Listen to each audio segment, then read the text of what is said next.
After 20 plus years of Fox and the directors of those films telling us that Wolverine's yellow and blue suit could never work on film, we're finally getting it from Marvel Studios, and there is a story reason of why it's in the film, so let's talk about it.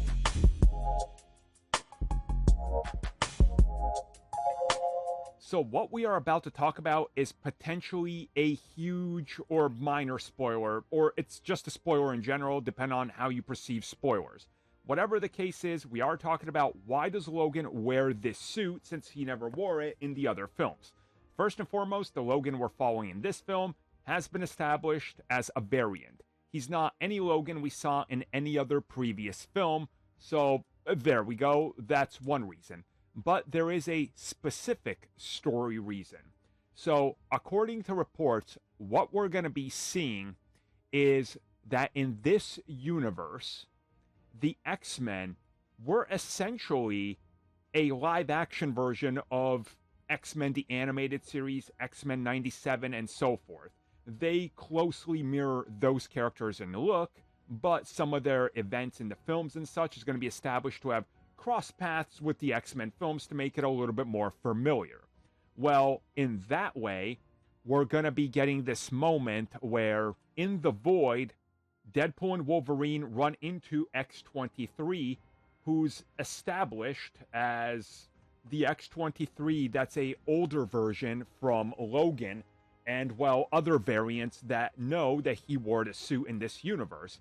And it's going to boil down to X-23 having a chat with him, talking about how in her universe she always looked up to Wolverine, but they never put the suits on or anything. It was just a comic book thing. It was just a thing that was fantasized. And he decides that if I'm doing this, I'm going to give this girl who thinks that I'm like her Logan what she deserves.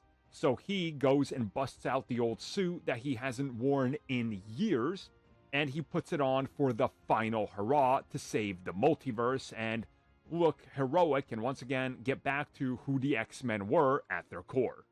And if this all turns out to be true, this is perfect, in my opinion. It honestly works on such a great level because it's acknowledging the Fox universe, it's acknowledging this version being different, it talks about the fallout of Logan, it addresses that whole it's just stupid comic books kid and all that, Logan says to X-23. To me, this sounds perfect. And I hope that this is all true because it's such a simple way to pay it off and explain, hey, they never wore in that universe, but don't worry. Just a slight little parallel. Here it is. Check out the suit. It works here.